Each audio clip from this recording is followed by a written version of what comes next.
Welcome to the Doc G Show, a radio show cluster. Without further ado, critics have said he has the face for radio and a voice for silent films. Your host, Ben Doc G Gordon. And we are on the air. Welcome to the Doc G Show. I'm your host, Doc G. With me, as always, the one, the only, Mikey Maximus, the Vernicus. Say what? Shuret. Doc G, what's up, sir? How we doing? Woo! Gosh, man, just topsy-turvy world, you know? Oh, yeah. Yes! But I'm doing good, man. Yeah, that's good. I'm doing good. How about yourself? Good to hear. Hey, man, can't complain. Can't complain. I did something that made my day astronomically better. What was that? I diverted disaster this morning. Oh, okay. Mm-hmm. Word. I'll let you in. Yeah, please do. I'll let you in. This was something. Let me set it up for the listeners. This is something that's very, I think, relatable to most people, and it has the potential, as we've talked about on the show before when we were talking about Survivor, Mike. Mm-hmm. These type of things have the potential to derail my entire day and potentially my whole life. So I was scratching my chest on my shirt, Mike. And as I was scratching my chest, my nail got caught on my shirt. I don't know about you, Mike. This is like nails on a chalkboard for me. Oh, really? Oh, I see. I can't have rough nails. I can't have nails that would like get hung on fabric and stuff. Oh, God. Oh, yeah, that's not good. It's the worst. I gotta have a smooth nail, Mike. I gotta have a smooth nail. So I was like, I'm clipping these things right now, you know. And I realized something when I clipped them, you know, after a disaster averted. I've noticed as I've aged, I prefer my nails shorter and shorter. So true. I don't know about you. Are you I'm super short nails. Super short? Yeah. Now, do you clip them, or are you one of those maniacs that bites them? I clip them. I don't bite. Okay, good. I don't bite my nails. Isn't that weird? I used to, man. When I was a kid, it was a bad habit. When you were a kid. But have you ever seen an adult with that? Oh, I have. It's off-putting. It's very hard to like cover it up and like have a poker face when you look at their hands. You're like, what the? Looks like a goat has been gnawing at your hands all day. It's bad, you know? It is. But I used to be a bit of a rebel back in the day. Like, I wouldn't let them grow, like, it wasn't long or anything, but I get a little white going, you know? Yeah. And now I can't really, I just barely, just a little tinge at the end. And, you know, then all it takes is like a couple, like a week, maybe 2 weeks, and I'm done. I got to cut them again, you know? Too much white, yeah. Yeah. And there's plenty of ladies out there that have some absurdly long nails. And I think about that. Sure. I'm like, how that would drive me insane. I don't know how you do that. Doc G, my aunt, she used to have those like nails that would like wrap around. Oh, like, that would be the long. Yeah, she was a wild one. Oh no! Did Yeah, you she's like? I mean, did it like actually make like a full circle, or was it just like curved? It was they were so long that like they were not usable. Like her hands were not I don't know how she even used her hands. Well, like I think it only takes like I don't know, like a half an inch before they become really not usable. Like you know, like they just become like aside from feeling like Wolverine and. Probably, I guess, for my comic book friends, like Sabretooth. That would be more correct. Okay. But just like, you know, besides just looking at people and scraping them to death, like, what can you do with those? You can't do anything. My aunt was a wild lady. Yeah? Yeah, that's all I can say about that. Yeah. Seems like, is she still living, this aunt? She's still around. I don't know where she is or what she's doing with her life, but like, she's still around. That's how wild she was. I have no idea where she is at an age, but you know, it's all good. Have you ever met a dude with ridiculously long nails? No, there's Reggie Watts, the comedian. He has a long pinky nail, which I think is for guitaring. Or I don't know. No, it's just a random thing, huh? That used to be a thing. Oh, I would like to ask drugs, him about right? that. Well, it used to. Yeah, that was one thing. There's all kinds of weird things out there for a long pinky nail. Yeah. And I was thinking about this. I think Reggie would fall into this category. This would be right. But I feel like if you meet a dude with a long pinky nail, they're either going to be super fun because they're weird as or they're going to be weird as Like, basically what I'm saying is if you see a person with a long pinky nail, they're not gonna be normal. Okay. Like, that's pretty much it. And I feel like Reggie's still going to be fun. Oh, yeah. He looks like a good time. But, the classic for the nail, the pinky nail, is drugs, like you said, Mike. Yeah. I don't think Reggie's doing that. But like, I still wonder, like, because I was thinking about this after I cut my nails. I was like, so you're telling me there are people that are walking around and it's just to like scoop cocaine, Oh, that's what it is. So you scoop it's a bump, scooper. You get a little spoon, and I gotta say, if I'm a dude that's walking around with cocaine, which I'm not, for the record, everybody, so just write that down. But if I was, and I was that dude, and I asked my friend to partake in a drug escapade, and I was like, hey, please have some of these drugs. And he went over, and he dipped his nasty pinky nail in it. They would never be asked to partake in my drug escapade again, Mike. I'd be like, nope. No, look how clean it was. And you just put your nasty finger in there, man. It's gross. Come on, use the razor blade. That's what we're doing here. That's what utensils are for, Mike. I mean, jeez. I'm just saying. Apparently in some cultures, it's also like supposed to show a sign of wealthiness in general. Oh, the pinky. That you can maintain it without breaking it because you don't do manual labor stuff. Oh. That's neat. That's neat. Yeah. I don't know how true that is, but I feel like that's another way. Regardless, Mike, that would drive me insane. My pinky nails are not long. No, mine neither. Mike, let me tell you the bottom line of this whole intro. Okay. I didn't do a lot this week, so this was the main thing I was thinking about. That is the intro, but I got good news for the listeners, Mike. We got a good show. Oh, yeah. Are you ready to fire this up? Let's fire up the show, Doc G. 5, all 3 engines up and burning. 2, 1, 0, and lift off. Woo! Mike, we have none other than the fantastic Morgan J on the show. My goodness. I chatted with him a couple weeks ago. This is obviously, as a lot of times, it's a recorded interview. We already recorded it. But we had a great time. He should be almost finished with the shows in Australia. When I chatted with him for this interview, he was getting ready to do the shows in Australia. So I wish I could get him on the phone right now and just get a, quick update. Hey, how were they down under? What went on? Did any giant spiders or snakes attack you on stage? Did that happen? Just things like that. But we have got a fantastic interview with him. We have got him doing some auto-tune during the interview. I was very excited. I wasn't going to ask him to bust out the auto-tune, and then he did. It made me very happy. I was like, oh, I feel so special. I feel so special. But first, Mike, we need to start where we start. Birthday suit. Happy birthday, Mr. President. Oh, we got a good one.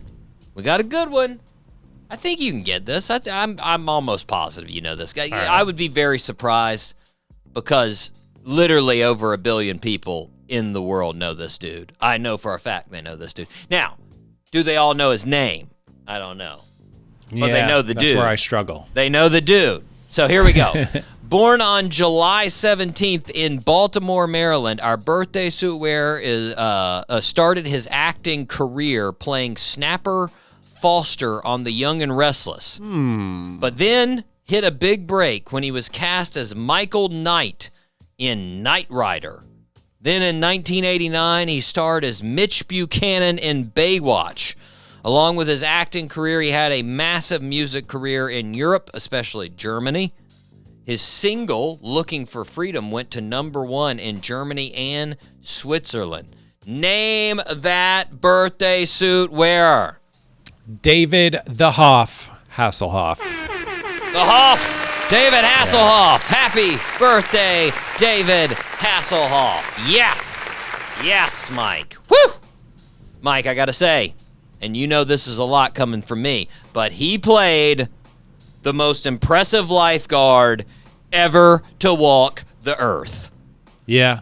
A former Navy SEAL who overcame being paralyzed, ran an Ironman triathlon for his 40th birthday, fought an unidentified sea monster in a shipwreck, became a movie star but decided to return to lifeguarding.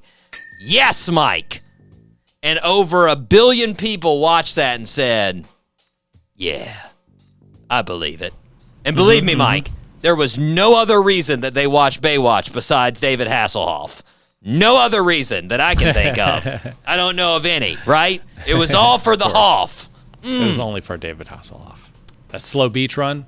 Slow beach run of David Hasselhoff. That is hot. Yeah, only David Hasselhoff. Chest hair flying in the wind. Yeah. Pecs bouncing up and down. Oh, yeah. man. Super hot.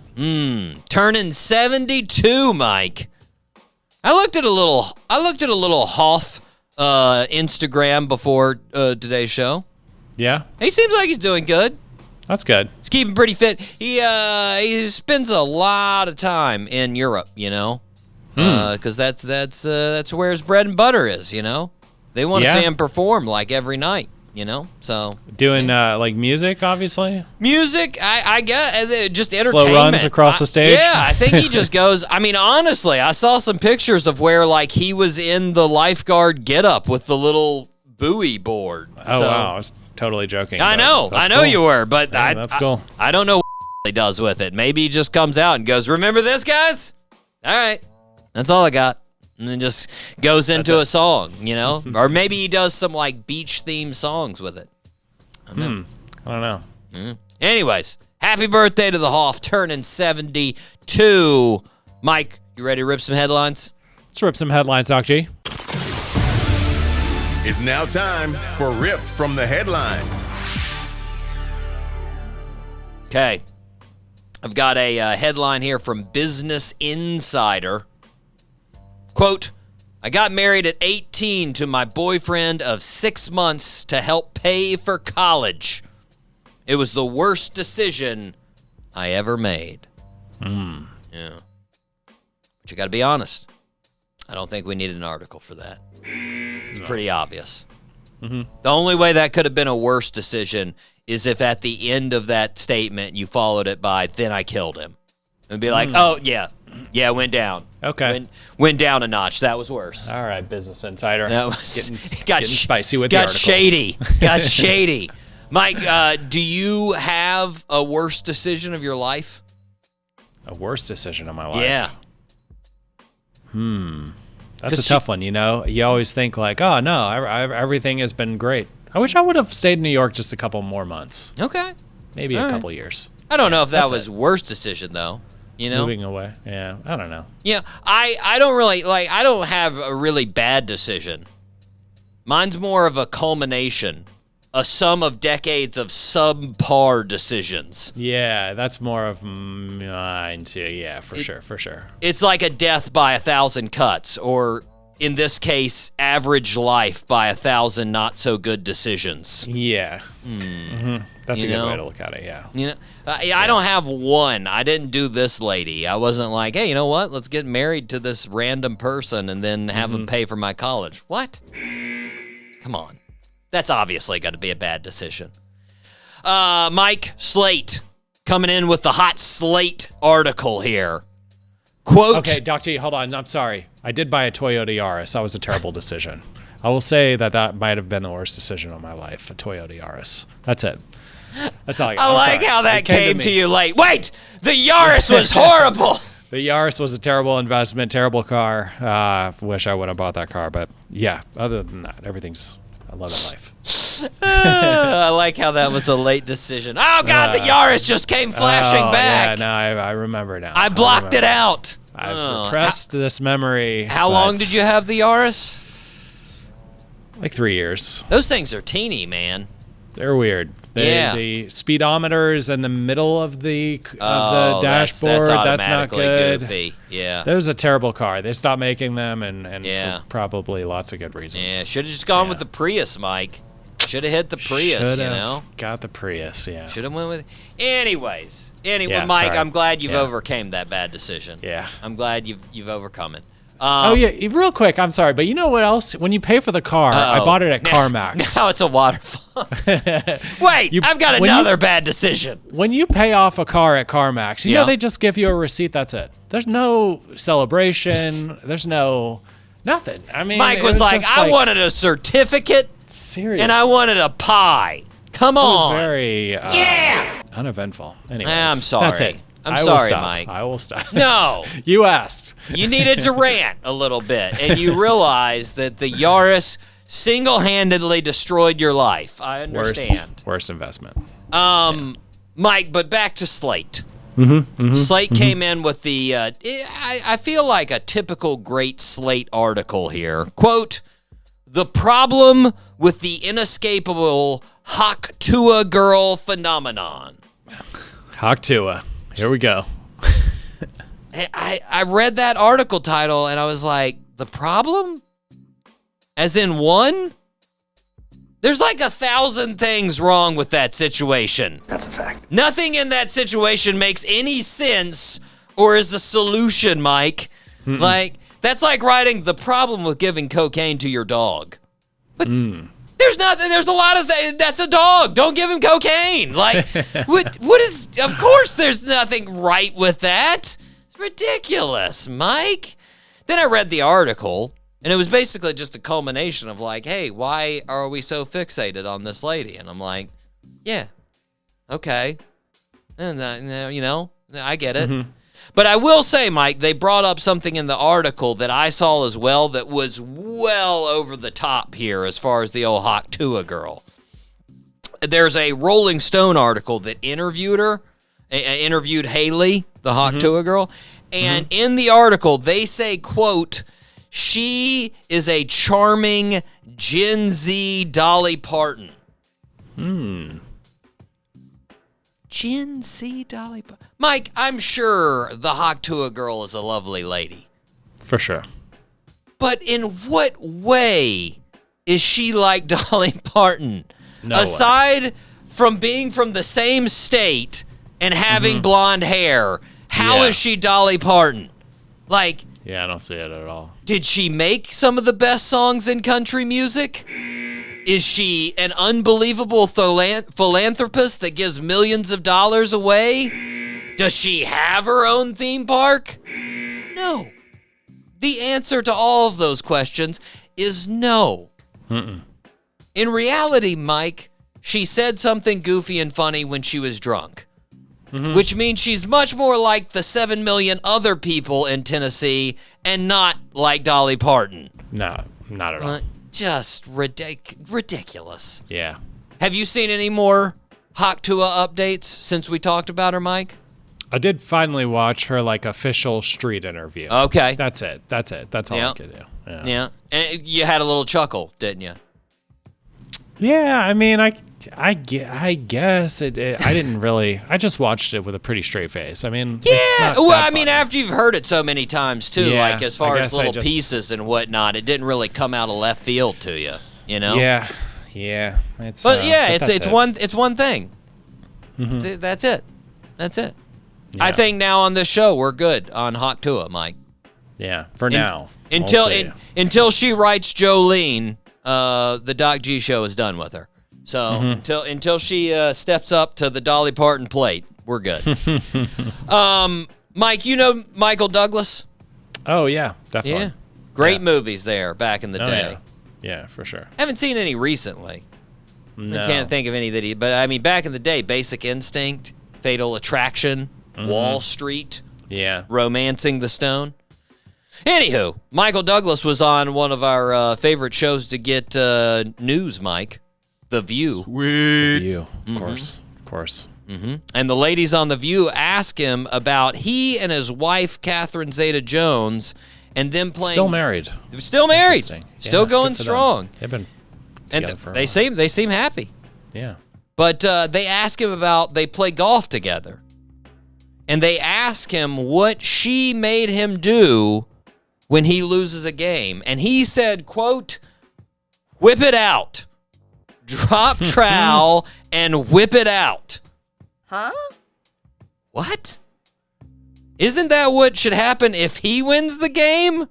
Like, I don't. Why is that what he has to do when he? If I was doing it, I'd be like, oh, lost again. Oh no. Oh, it's horrible. Like, but apparently he has to do this, Mike, because if he loses a game, he has to prove his manhood. Apparently, by showing that it still exists. I guess I'm still a man. Yeah. But I couldn't help but hear this story, and I was like, just spare a thought for the errant golfer that drives up on that scene. Like, oh God, is that Michael Douglas's wiener? What the Jesus? What am I looking at? Like, I'd be so confused. So weird. I got this is a great headline from CNN. So here's the headline: South Korea to mass produce lasers that can take out drones at $1.50 a hit. $1.50 a hit. Yeah. Seems reasonable. Yeah.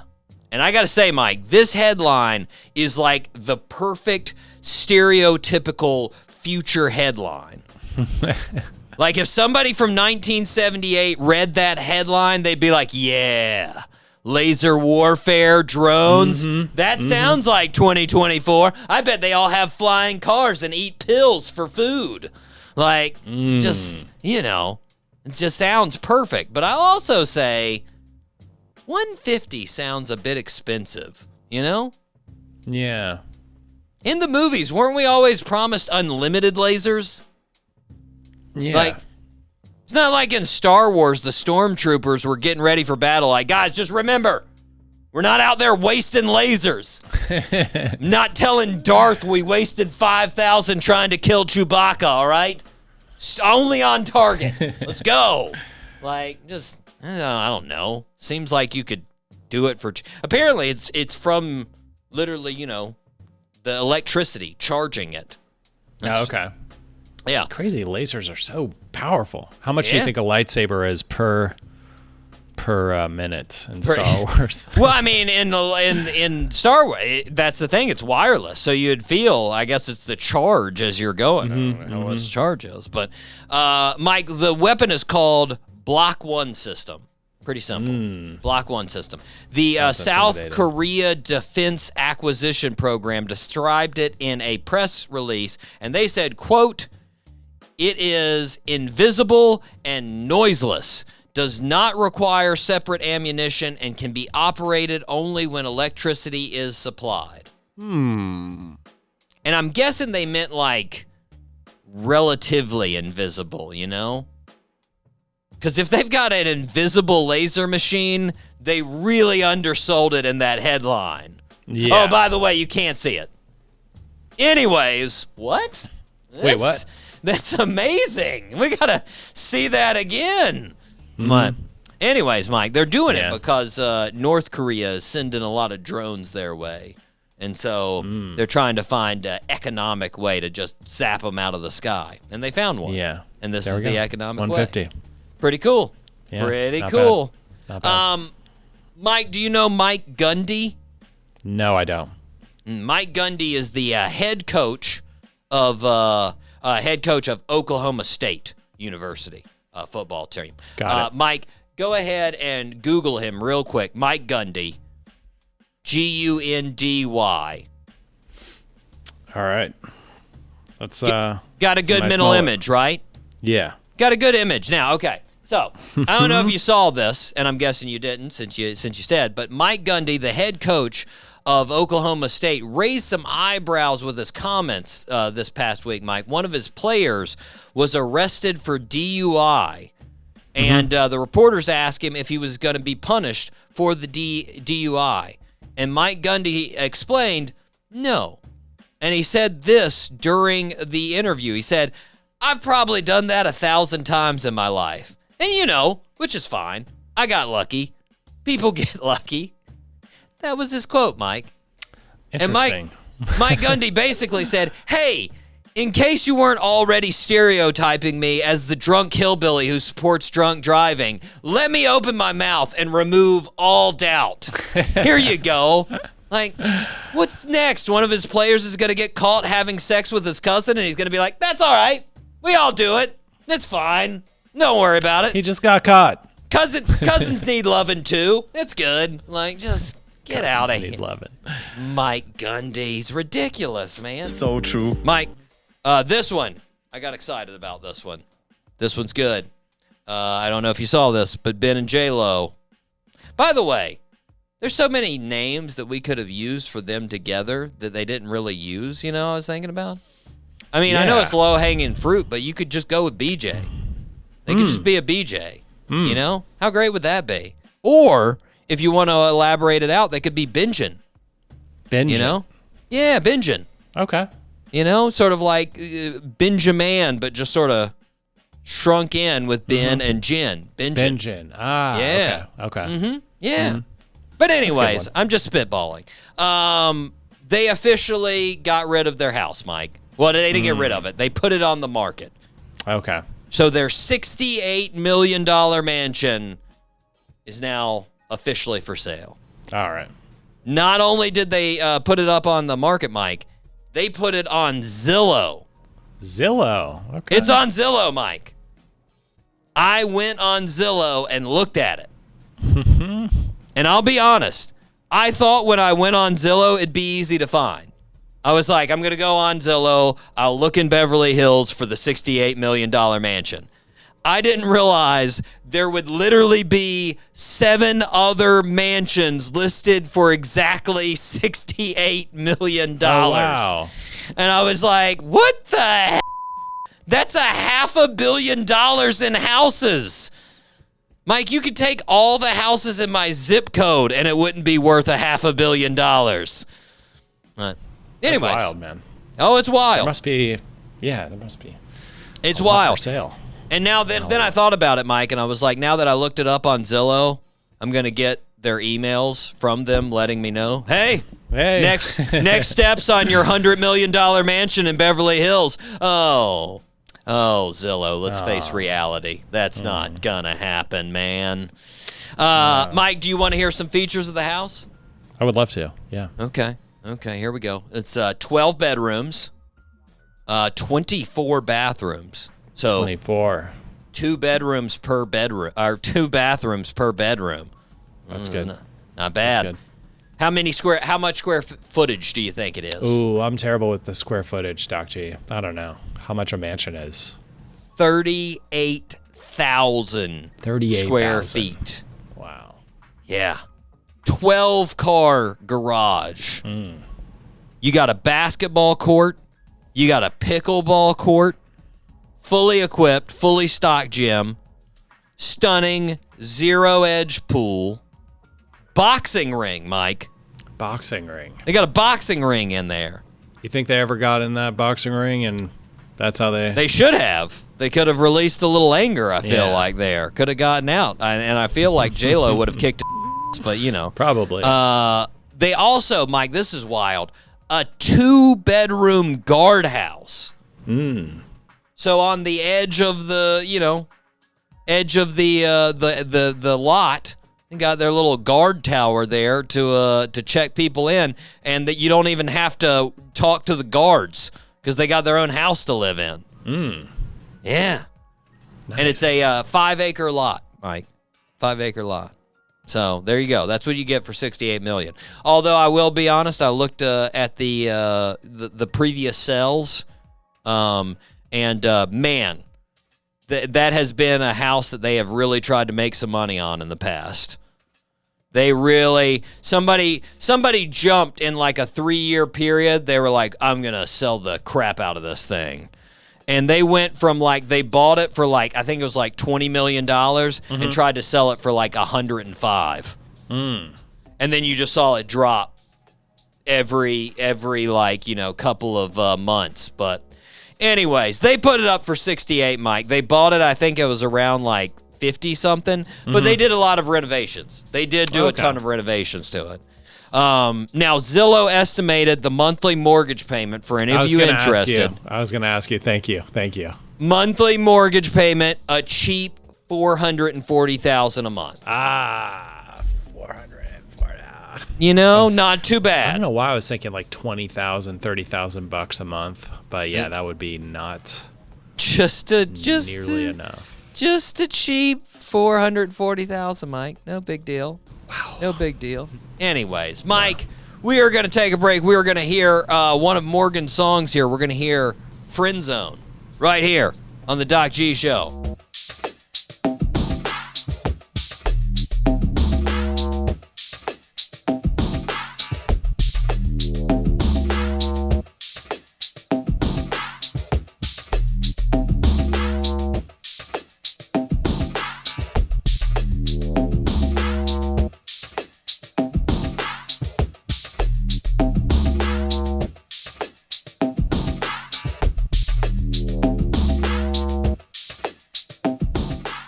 And we are back here on the Doc G Show. Spinnaker Radio, WSKRLP 95.5 FM in Jacksonville, Florida. Mike, what do listeners need to do?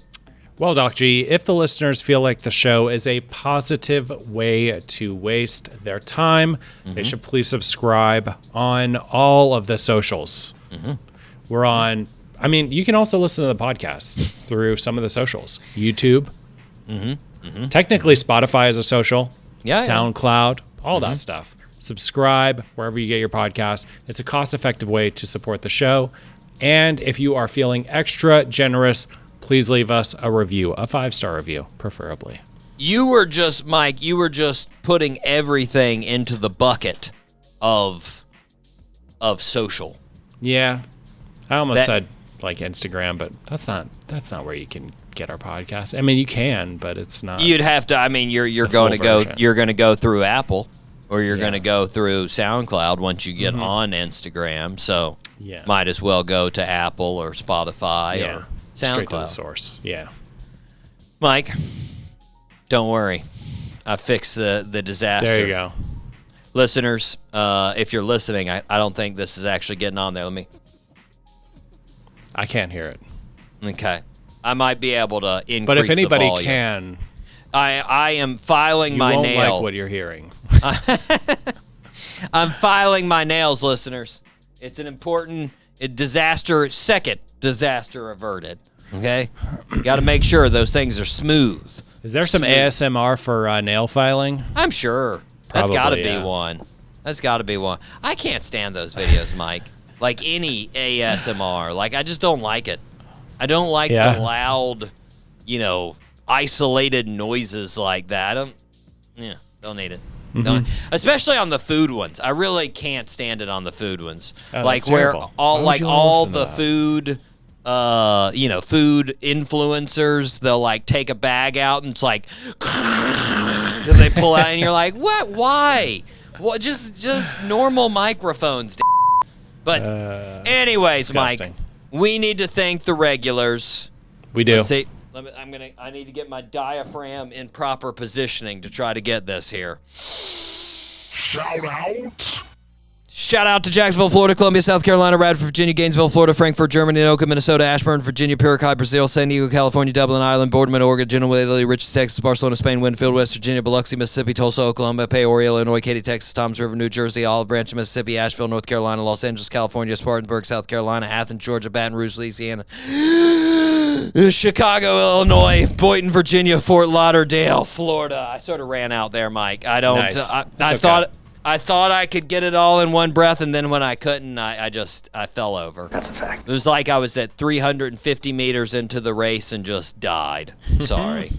Sorry. But thank you to all the listeners out there, the regulars. Thank you. Appreciate it. Mike, Thank you. 4-star listens. Here we go. Number 1, Santa Clara, California. Shout out to Santa Clara, man. They were getting the listens there. Let's see here. Toronto, Canada, Mike. They were getting some listens. Love Toronto. Yeah. Fort Worth, Texas. The west side of the Dallas-Fort Worth area. Hackettstown, New Jersey, Mike. Hackettstown. Boynton Beach, Florida. Springfield, Illinois. Mountain View, California. Amsterdam coming through with the listens there. Forest City, North Carolina. Milwaukee, Wisconsin. Milwaukee listeners, let us know where some of those supper clubs are. Time's running out. We got to hit it up. Oh, we also had Madison, Wisconsin. Cool. Let us know. Hit us up. Detroit, Michigan. Shout out to Detroit.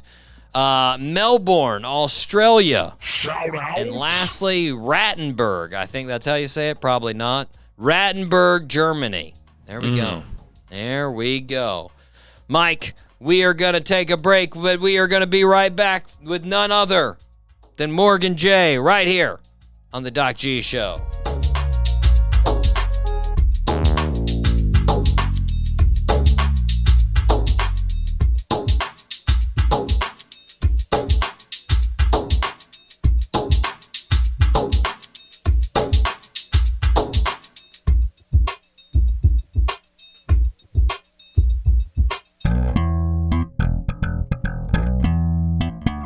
The Doc G Show.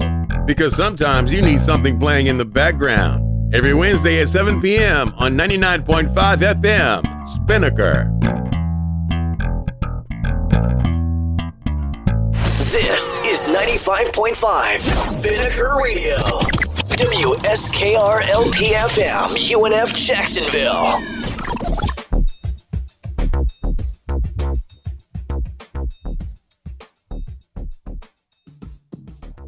Welcome back to the show, everybody. We are very happy to have a fantastic comedian, the king of auto-tune crowd work. He's got shows all over the country for the rest of 2024. Sold out. But first, he's got some shows coming up in Australia. Mr. Morgan J. Morgan, what's going on? What is up? Thank you for having me here. I think it's funny that you said I'm the king of auto-tune comedy crowd work because I think I'm the only person who does it out in America, because after I started posting, I saw other people in different countries around the world started doing it. I will definitely say you're still the best, though. There's no I doubt. appreciate that, man. Thank you. There's no doubt. Well, I mentioned you are going to be doing some shows in Australia. That's right. Is this the first time you've ever done shows in Australia? First time down under. That's right. We're doing all the cities: Perth, Brisbane, Melbourne, Sydney. I did skip Adelaide, and I think there was like another city that people told. And then we're going to Auckland.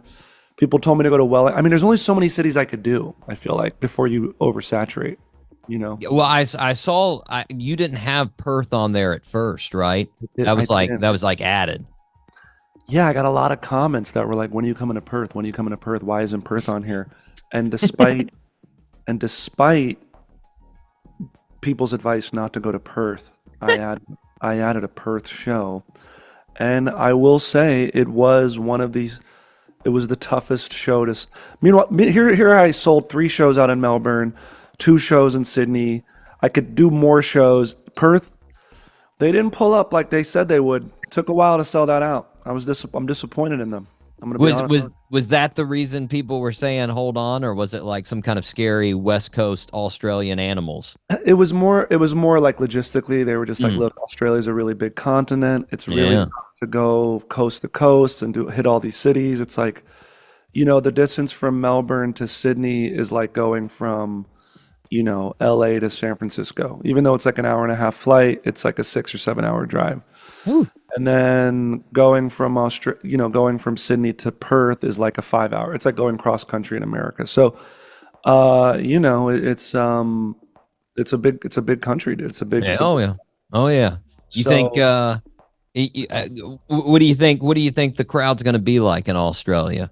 I think they're gonna be a little bit rowdy, if I had to guess. I don't know, but my audience is if they buy tickets really early on, I know they're my people, and I feel like everybody's gonna be super hyped to be there. People are gonna want to sing along and have a good time. So I'm not too worried. There might be like a person or two who might get a little bit drunk, but I've never had too many issues with it. I'm pretty good with dealing with hecklers. I try not to be real mad, like angry about it.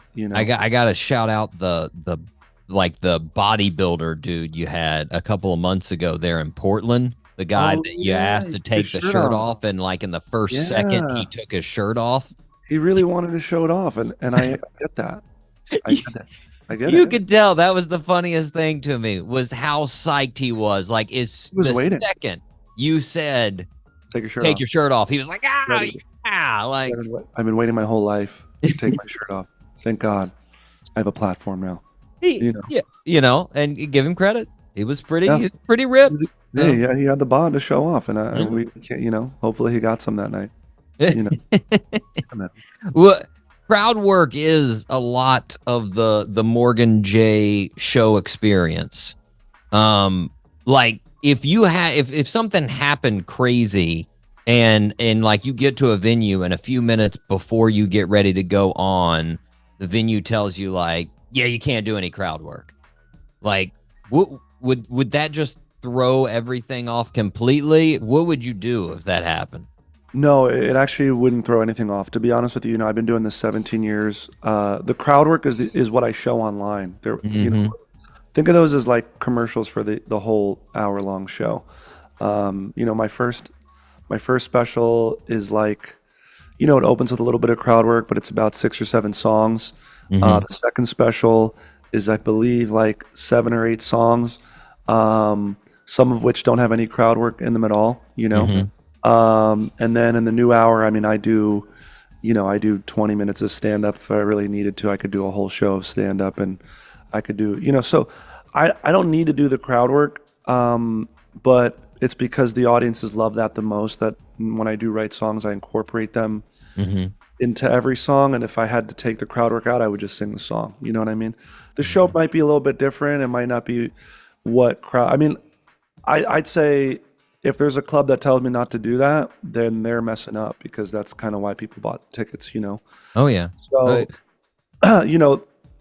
now when we write songs, it's like, how do we make the audience feel like they can be a part of the show? How can they step into a song and feel like, so I'm providing a structure now for a lot. If you see you haven't seen the new hour, but there is a structure where people can be involved with the show. Yeah. Nice. Now, you mentioned it, and I've had a couple of comedians on the show that have talked about this as far as social media, putting the crowd work on social media, and I've had a couple of different opinions. I had one comedian tell me it was because of the reaction he saw from posting the crowd work is why he kept putting it on there, because he said everybody loves a train wreck. So he put that on there and he kept doing it because people wanted to see it. I had another comedian tell me they didn't want to show their jokes because they didn't want to give away all the good punchlines. So it was just like, well, this is throwaway crap anyways. Where do you fall in that? No, I agree 100% with that. I could release a crowd work special. It's kind of like when you watch prank videos, the camera is always on the reaction and less on the person pulling the prank, right? That's what we want to see. So when you look at my clips, I do kind of ask my videographers and the people filming to make sure they get the person I'm singing to. You could have me in it a little bit, but we really want that reaction more than we want me, because when they see them, the person watching on the phone feels like it could be them. They're feeling that emotion secondhand, and I think that's super important. And again, it's like not wanting to burn material, and also people want stuff that feels authentic and in the moment and not replicable. Even though I because I do music comedy, Yeah. for the majority of my set, there is a lot of replay value and like the LOL, ha ha ha, LMFAO bit. I mean, I've been doing that for over a year now. I post clips from it all the time, over and over again, and they still seem to do. It's the same chords, it's the same key in the auto tune. Because when you go viral online, 90% of the views are new people Yeah. for the most part. Depending on how big you get, so how many followers you have. So there's no real con to reposting the bit. Like a joke is different. It's like if you post a joke, you might be able to post it again, but it might not have the same reaction. Yeah. When did you start? When did you notice? Because like that's one of the things that I've noticed about your videos, and some of the other comedians that I've talked to. There's a quality now. Like you said, videographer. You've got quality mics. You've got good video. When did you really say to yourself as a comedian, like, you know what? Probably need to step that game up for social media so I can have all of this? Or was it just like, I'm going to have this anyways, just in case I want to use it for whatever? Yeah. I think when I started selling out tickets or averaging a certain amount of like income where I could pay a videographer for each show, you know what I mean?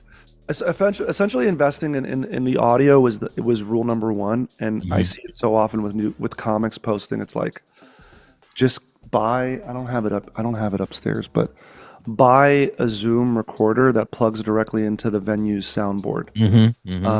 Clean audio is like paramount. It's the most important thing.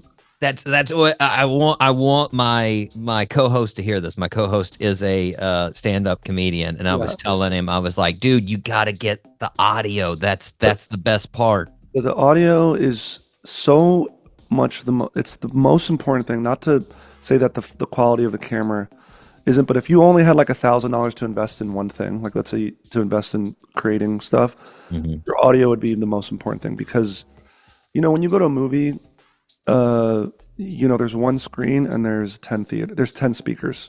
You know what I'm saying? And people can watch something with bad video quality, but they cannot watch something with bad audio quality. They'll turn it off. It becomes too annoying, or they just won't. They just won't be able to do it. So, investing in that is really important. And if I have income, if I know the show is sold out, I will pay a videographer, or I'll set up extra cameras and things like that, because that's just like an added bonus to it. You know what I mean? But I've had too many videos go viral that didn't have good video quality but had great audio quality. To me, to prove the point that like my fans aren't necessarily like looking at my videos like, what did they film this with? Look at the color grading on that. Oh my goodness. Wow, the depth of field, the bokeh effect on this was amazing. They're not really concerned with that. So it's just kind of an added bonus. And in fact, when a clip looks too well produced, it actually kind of turns them off a little. So that's why even if I have a good camera filming, I let the cameraman know, or who is ever filming, hey, feel free to be shaky with it. It's okay if it looks kind of rough and ready. If it's okay if it looks kind of chaotic, that's fine. It makes it more engaging and visceral for the person watching. Yeah, for sure. I mean, you mentioned a couple times, and I think most listeners know that you are a comedian that has music in the comedy. And for those, unfamiliar, somewhat in the line of, the early Adam Sandler, the Stephen Lynch's, the Lonely Island Boys. So you started adding music. It was around 2013? Yeah, that's about right. 2012, 2013. Yeah, I did stand up for about 6 years, and then creatively wanted something more exciting for me to do. And I was doing music, and that's when I wrote a couple songs. I mean, the first couple songs if you listen to my first like crowdfunded produced album, I mean, there's no crowd work in it at all. So Wait, now I heard you say that you saw an interview of Karen Kilgariff. Oh That yeah, yeah, yeah, yeah. was The like sort of a transition is scary. stimulus. Absolutely, yeah. The transition was scary. You're kind of leaving behind a type of medium that you think is what you're supposed to do. You know what I mean? Mm-hmm. So it's really scary when you do something for 6 years, and you're not bad at it. It's not like it's not going well, but it doesn't feel it's not exciting. I mean, if I'm gonna do this the rest of my life, like I gotta really like doing this. Oh yeah. So yeah, I mean, the first couple of months I was like shaking on stage. I didn't sing the way I sing now, and then by sing I mean I sang well, but I didn't sing with like the confidence Yeah. that I do now. It's a scary transition for anybody. I mean, if you're somebody who paints your whole life and then you decide like, actually, I might be like a what's the word, like interactive art type of person. I'm gonna make like, if you're somebody who works with oils and then you go to watercolors, it's like you got to kind of relearn. I feel like more or less. Yeah. Well, I mean, it was surprising. I was surprised that I saw when I was taking a look back as far as when you first started comedy. That seemed like it wasn't that scary of a transition, because I heard your first stand up was the first week of college. Oh yeah, It's yeah. like 400 people, and it actually went well. You said. It went well, but it went well in the sense that like there was a lot of exciting, nervous energy in the room, But it wasn't until like a year. So I was 2005, 2007. I really started doing stand up, and I did some bringer shows, and I performed at my first comedy clubs in New York. And a college audience is really different than a club audience. Yeah, yeah.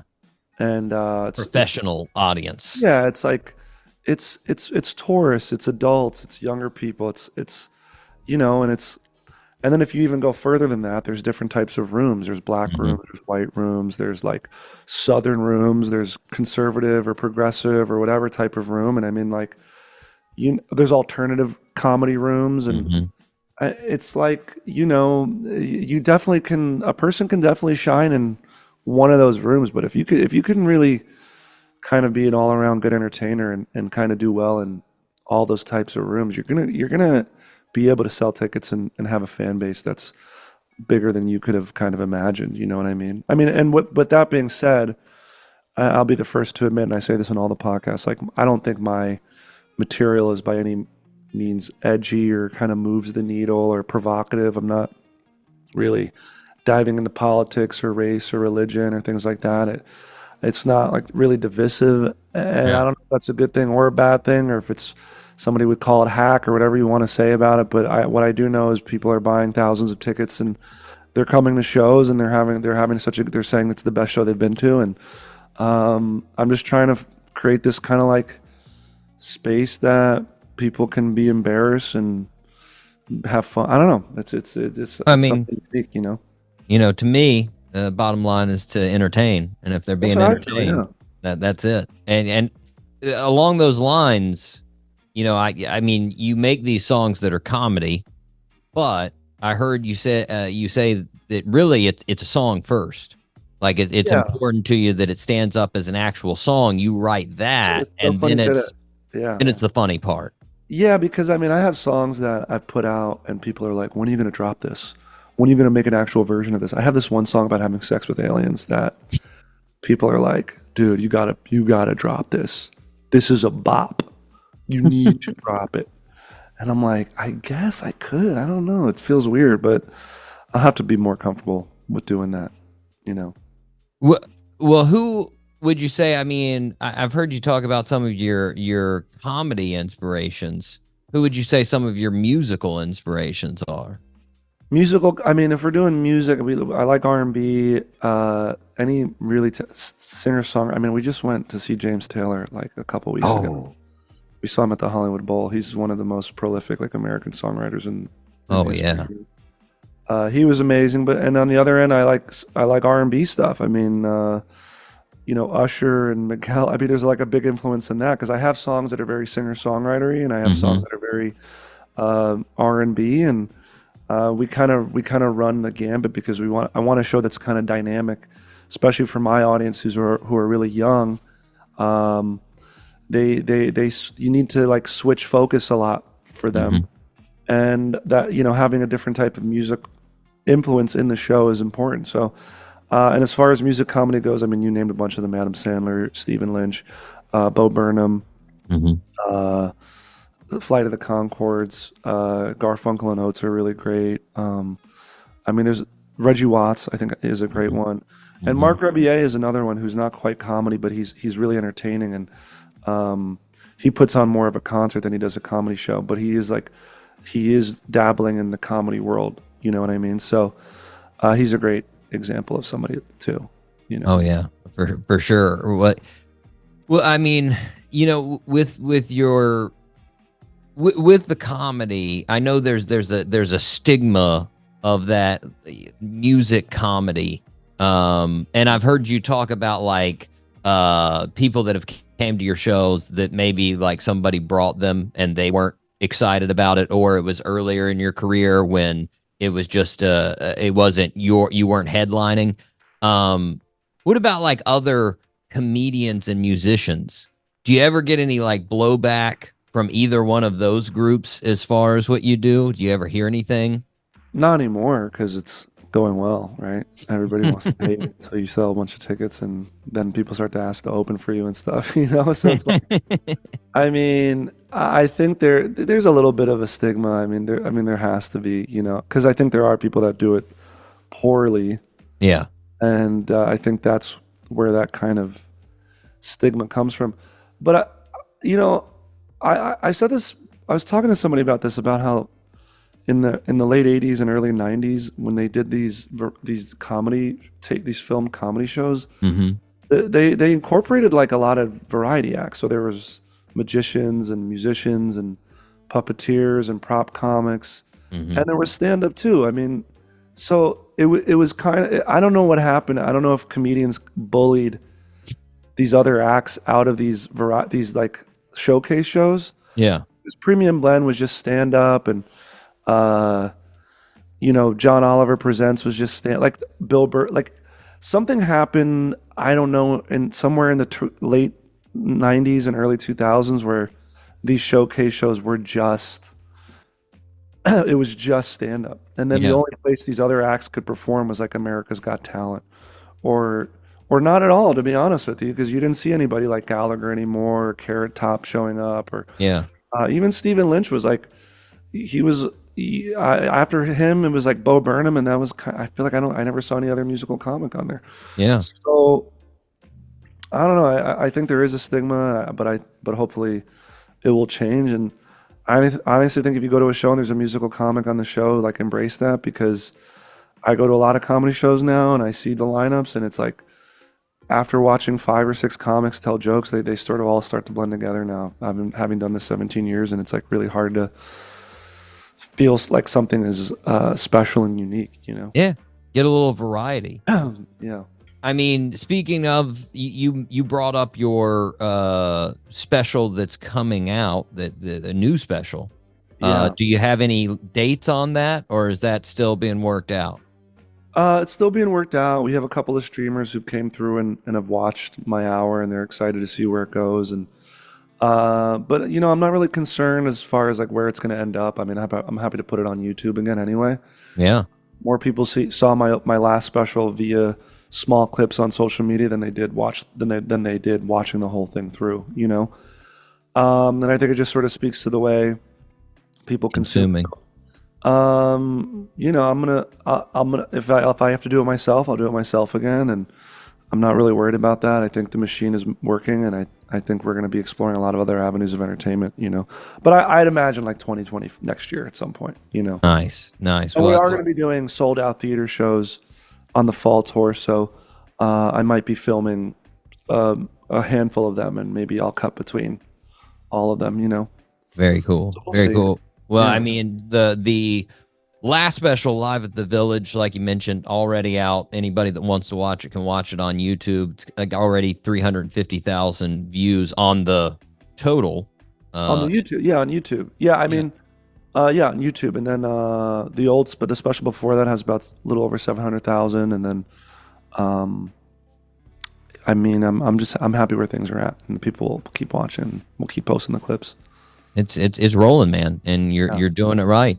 King of auto tune crowd work. Yeah, right dude, there. let me see here. I have, so this is the normal, this is the radio, this is the professional one, but let me see if this one is on. Yeah.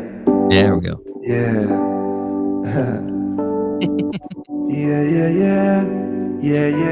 yeah. Whoa. Yeah. Whoa. So we have it all That was set up beautiful. to go. So yeah, man, that's what's going on. The chorus was so beautiful. Loved it.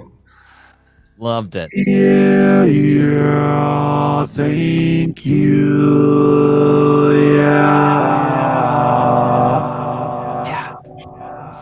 Yes.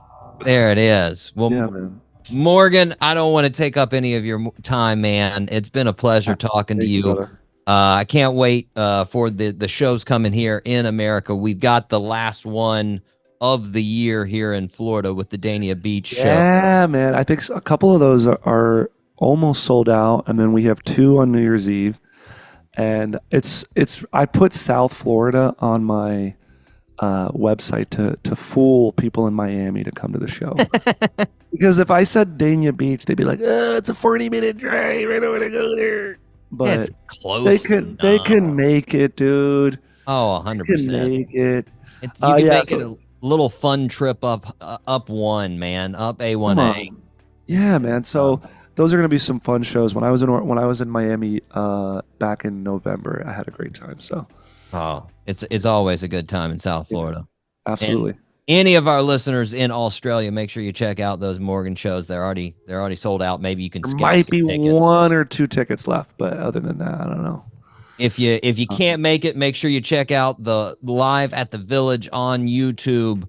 But Morgan, thanks again. We'll be right back here on the Doc G Show.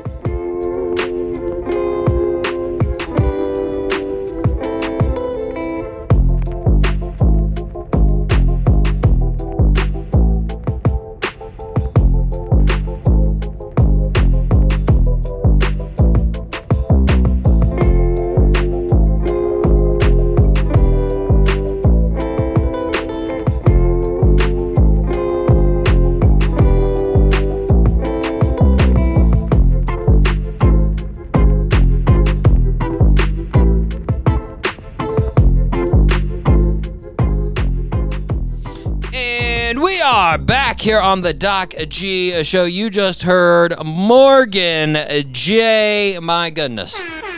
He's got the upward trajectory, Mike. Yeah, he does. Got the upward trajectory. 3-some million followers on the TikTok.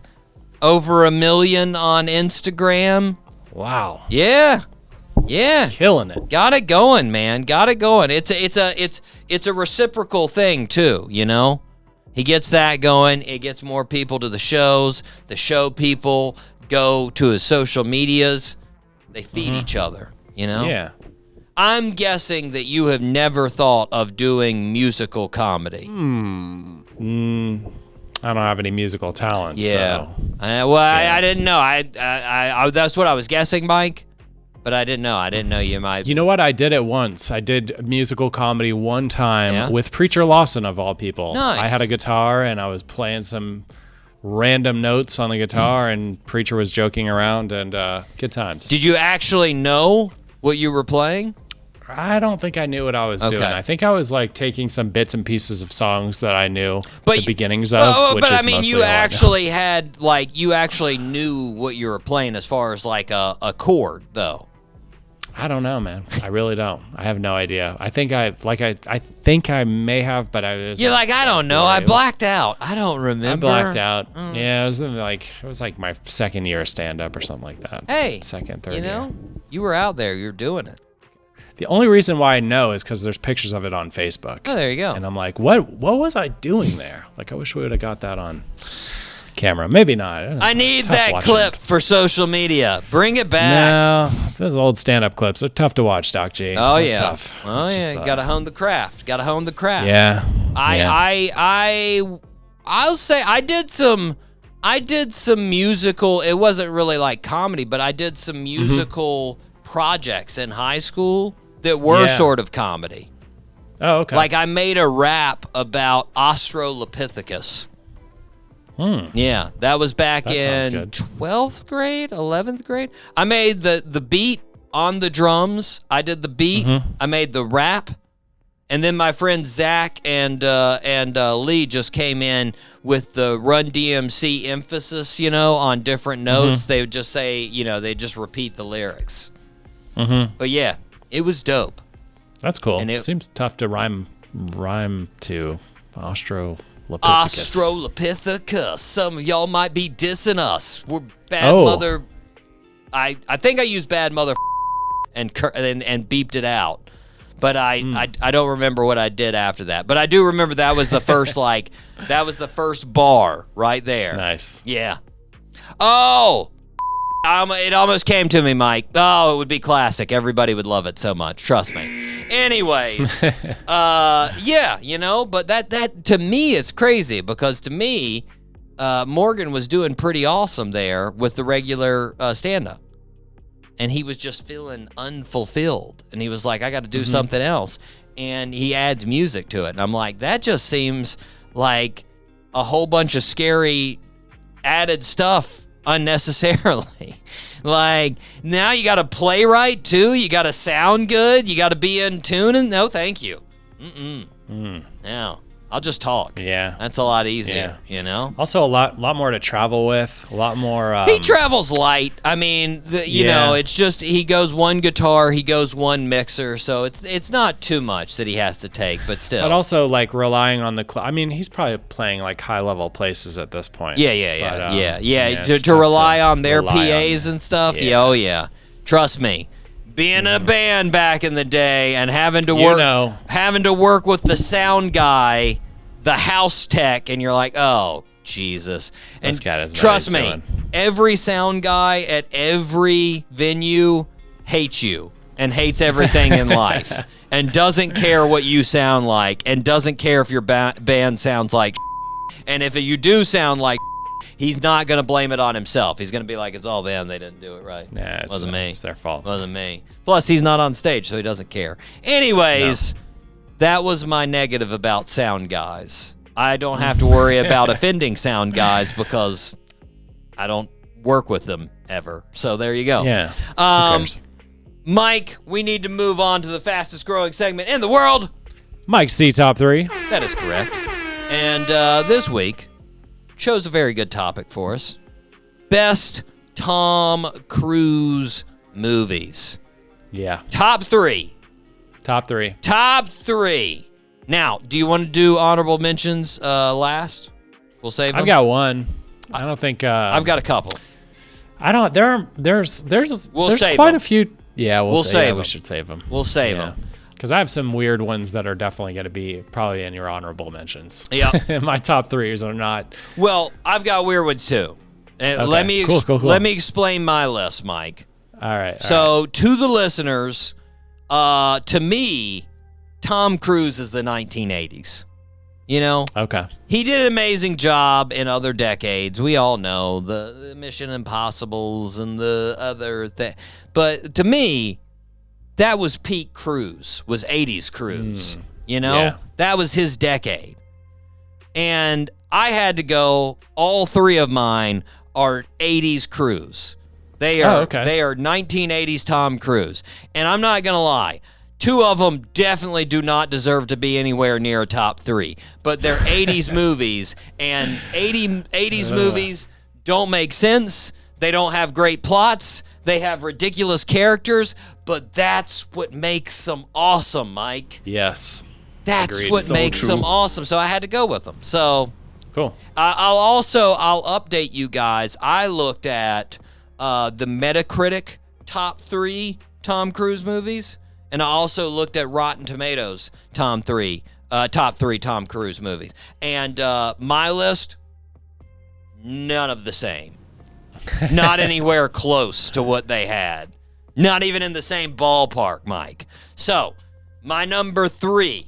This is probably the one, well, no doubt. This one is the one that does not deserve to be on any list anywhere as far as the top movie, but I effing love it. Cocktail. Woohoo! Cocktail. Love it, Mike. Yeah. It's so goofy. Listeners, if you haven't seen it, here's what happens. Tom Cruise is a young, vivacious dude. He's interested in getting into the bartending business because he goes to this new bar in New York and is blown away by the amazing service and the love and adulation that the bartenders get. And he meets this guy and he starts learning from this dude, and he becomes a highfalutin cocktail bartender. But then he can't handle the life, Mike. He can't handle the life, and he's got to get out of there. And he actually goes and starts bartending in the tropics. That's what he does. He goes bartending in the tropics. I'm not going to give away the rest of I don't want to give away the rest of the plot. But trust me, it's amazing. Cool. And Elizabeth Shue is in it. If you don't remember. Love Elizabeth. Oh, my gosh. Yeah. Elizabeth Shue. Right? What an Killer. 80s character right there, Yeah. right?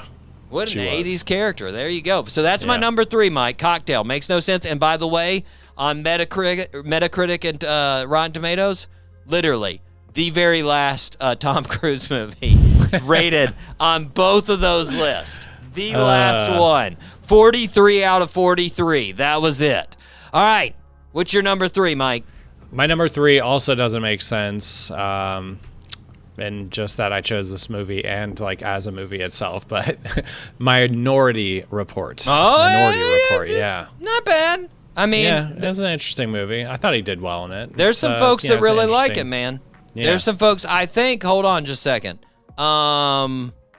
That's number 3 on Metacritic's. Number 3 really? on their list. Number yeah. 3. All right, Yeah. all right. So, hey, that's exactly, you're Hey, right with them. There we go. There we go. There you go. Minority Report. I think I've only seen part of that, Mike. I don't think I've seen the whole Yeah. movie. I've only seen part of Cocktail, so we're kind of There we go. We're even There on we our go. threes. Number 2 for me, Mike. Number 2, Risky Business. Okay, Risky Business. I love Risky Business. Now, listeners, if you don't know about this one, Tom Cruise plays a teenage character.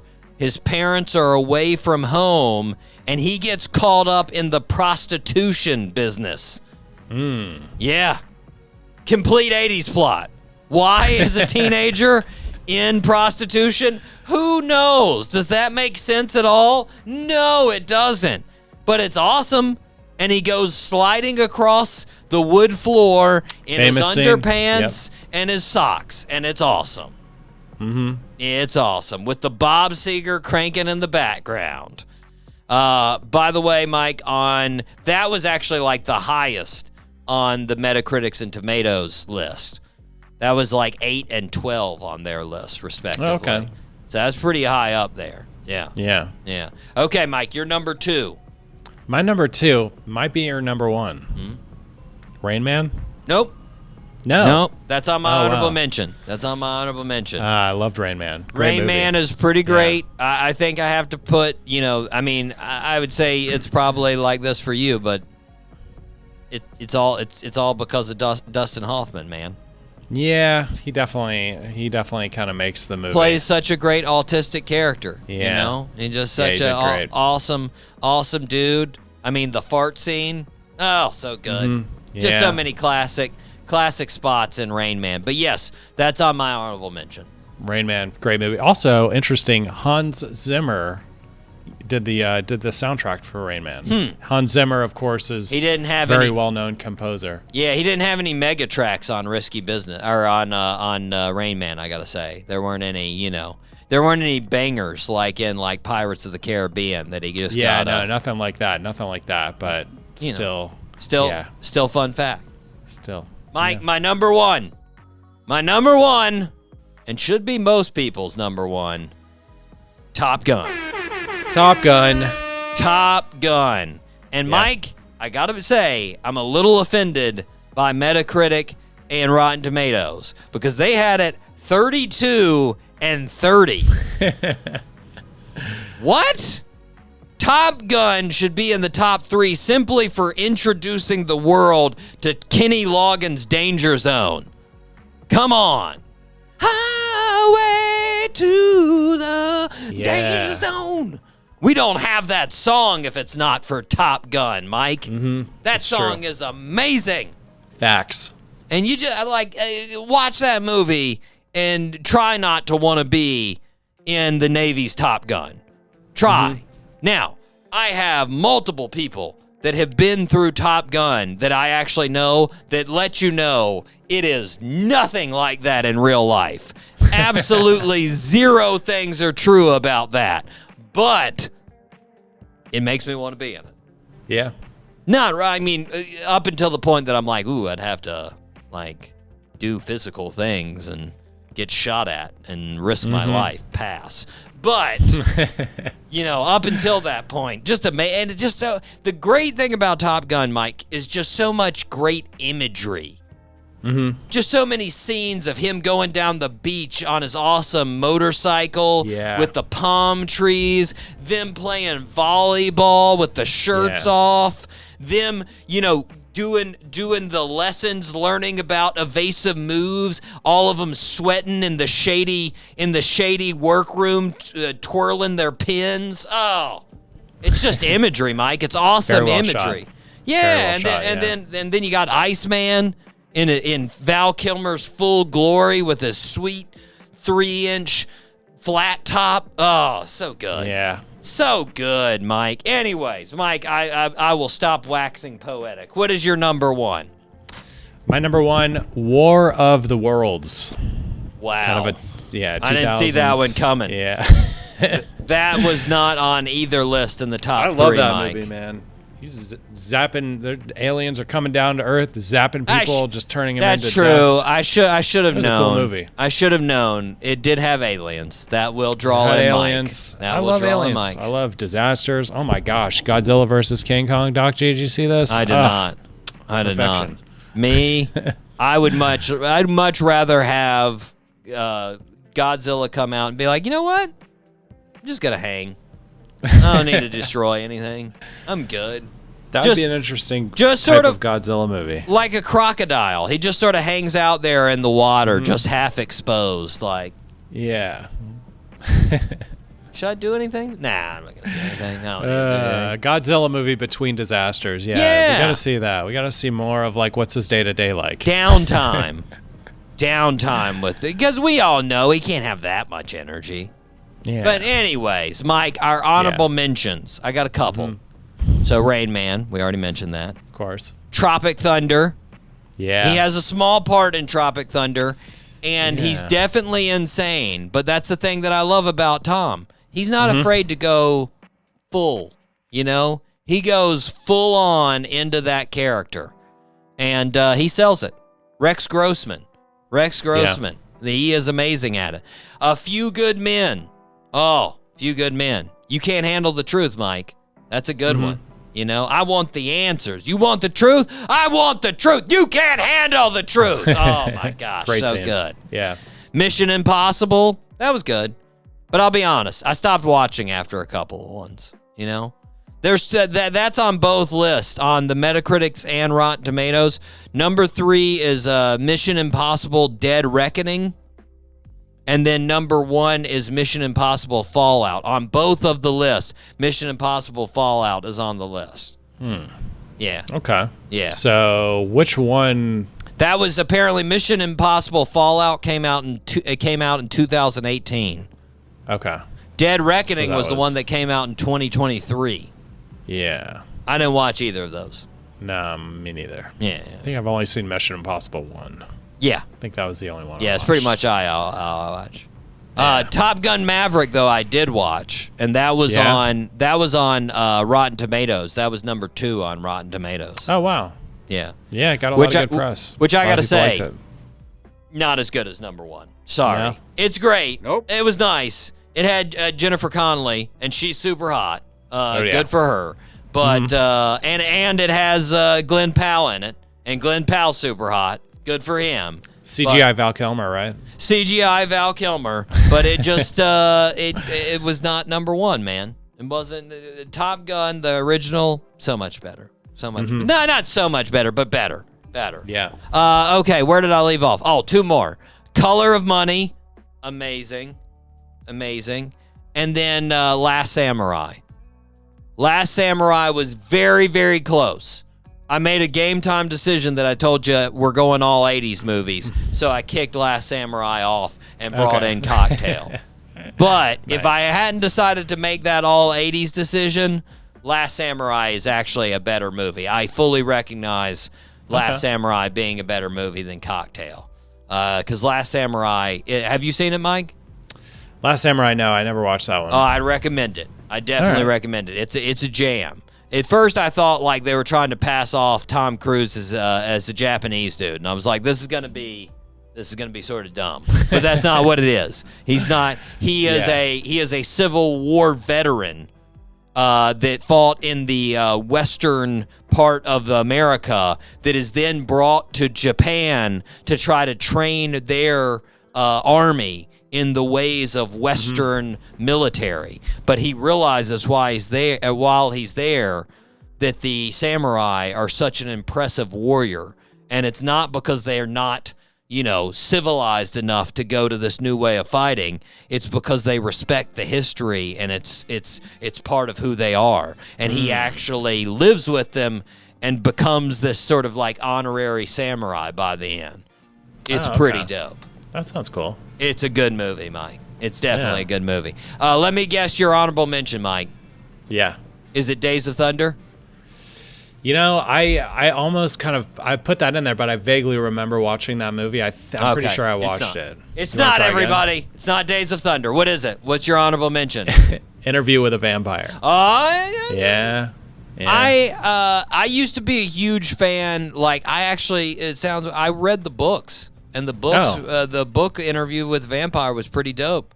And then one of my favorite parts about Interview with the Vampire, the actual movie, is that Guns N' Roses redid Sympathy for the Devil, the Rolling Stone song, and that's in the soundtrack. And at the end, when Tom Cruise's character bites the reporter and makes him into a vampire, that starts playing at the very end of the movie, and you're like, jam. That's a good song. That movie has some famous people, though. I mean, you got Antonio Banderas, you got Tom Cruise, you got Brad Pitt, you got Kristen Dunst as the little girl. You got all kinds. You got just it's chock full, Mike. It was a good movie. It's a good movie. It's a creepy movie. From what I remember, I mean, I watched this thing years ago, but I was like, oh, that's a good movie. I got it. Like Vampire. I've got it on the old Apple movies, Mike. Oh, cool. I can pull it up anytime I want. Nice. In fact, all the movies on my list, I own all of those movies. All the honorable mentions, all of the ones that are on the top 3. Sweet. That's it. Mike, what is our topic for next week? Next week, top 3 animal defenses. Oh, I like that, What do you Mike. think about that? Yeah. I like that a lot. You know us. We haven't, one, we love animals. We do. But 2, we haven't done an animal one in a while, so I like that. Yeah, we haven't. That's good. Animal defense. There's a lot. Yeah, it's kind of a hard one. I have nothing in mind. But I want some unique ones, Yeah. I want some deadly ones, Mm-hmm. Oh, yeah. But I might want some just cute ones. I'm sure there's some ones that are defenses that are just very cute. Oh, for sure. I want to find out what pandas do. I don't know what pandas do for defense, but I bet you it's something cute, They just get startled, yeah. They just roll into a fuzzy ball and go down. Whoa! Anyways. All right. Top 3 animal defenses, everybody. Write down your list. Okay, Mike, we have 2 birthday suits left. I think you're going to go maybe 1 for 2. All right, cool. Could be 0 for 2, but we'll see. Born on July 17th, 1976 in Leesburg, Georgia. His dad was a peanut farmer. was not Jimmy Carter, anyone who was thinking that. Nope. I read that and immediately thought, Georgia, peanut farmer, Jimmy Carter. No. Anywho, our birthday, Mike's like, I did not. I wouldn't have. No. It's a big thing with Jimmy Carter. He was a peanut farmer, and he was from Georgia. Anywho, Well, okay. I like peanuts too. I don't Me know too. about you. Our birthday suit wear ended up going to Georgia Southern University. After 2 years of playing music around Georgia Southern, he moved to Nashville. Not too long after he arrived in Nashville, he signed a publishing deal, and then he signed with Capitol Records. His first album came out in 2007. His second album, Doin' My Thing, came out in 2009. His third album, Tailgates and Tan Lines, had one of his most popular songs, Country Girl. And the in parentheses of that Country Girl would be Shake It For Me. Country girl, shake it for me, girl, shake it for me. You remember that song? You heard that song? No. Yeah. I'm going to totally guess this guy, but it's okay. Well, I feel like it. I feel It's like okay. there's nothing that's gonna really get you from here. Since then, since his third album, he's released 4 more albums. The last one, Born Here, Live Here, Die Here, was released in 2020.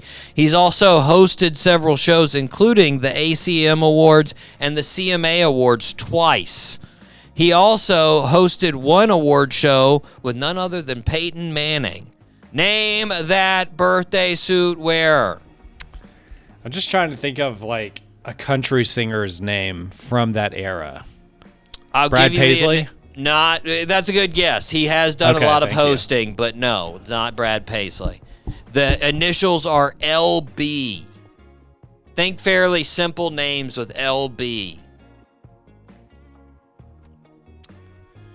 No idea. Biblical name for the first L. Luke Bryan. Oh yeah, Luke. Luke Bryan. Nice. Yeah. You knew the name though, right? I knew the name. Yeah, I knew. Yeah. I know. Yeah. Yeah. That's I would say I might be, I don't listen. I don't really know a lot of Luke's slow songs. I'd say probably one of his slow songs is more popular. But to me, the Country Girl Shake It For Me, that's the most popular song he has. That one, you hear it all the time. When the white folks that like country are getting down, that usually plays a lot. Mike, here we go. Yeah. Third birthday suit. I think you can get this one. All right. We talked about him. Sadly, he just recently passed away. Very recently. It's about 2 months ago. But our birthday suit wearer was born on July 17th, 1935 in St. John General Hospital in New Brunswick, Canada. That gave it away, right? Yeah. No. St. John General Hospital? I know exactly who you're talking about. He studied engineering and drama at Victoria University, but changed his mind on the engineering and ended up going to London Academy of Music and Dramatic Art. He first started acting in horror films, but his big break was in the movie The Dirty Dozen, where he became well known. He then played in the movie MASH, not the TV series, but the movie MASH. He played in Kelly's Heroes. Then he played the lead role in several movies throughout the 70s, like The Eagle Has Landed, Don't Look Now, and The Disappearance. He had a small role in Animal House as Professor Dave Jennings. He had major roles throughout the 80s and 90s and 2000s, like in the movie A Time to Kill. He played a large role in The Hunger Games. He played in Pride and Prejudice.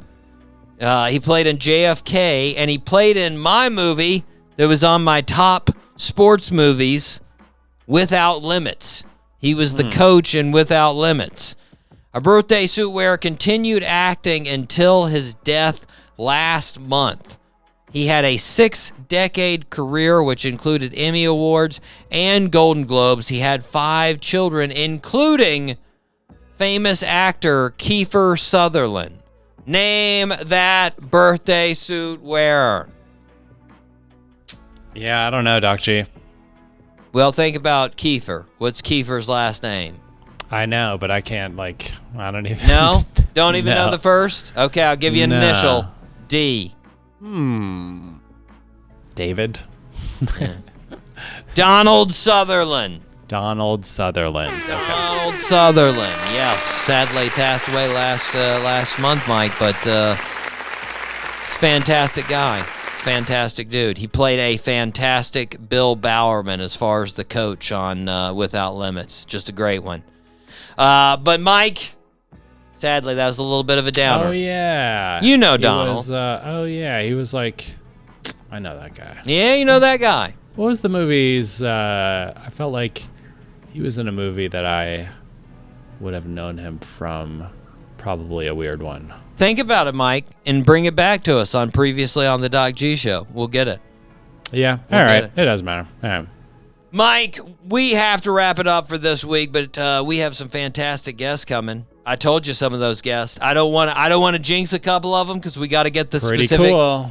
Got some big ones. Exactly. I don't want to jinx it. We got to get specific times for them, but there are some good ones coming, listeners. Next week we have the fantastic musician Chris Pierce on the show. Can't wait to talk to him. But until then, we need to wrap it up. I've been your host, Doc G. With me, as always, the one, the only, Mikey Maximus, the Vernicus Charette. Always a pleasure, Doc G. Thank you so much for having me. Of course. And until next week, zip it up and zip it out. Zippity-doo-dah.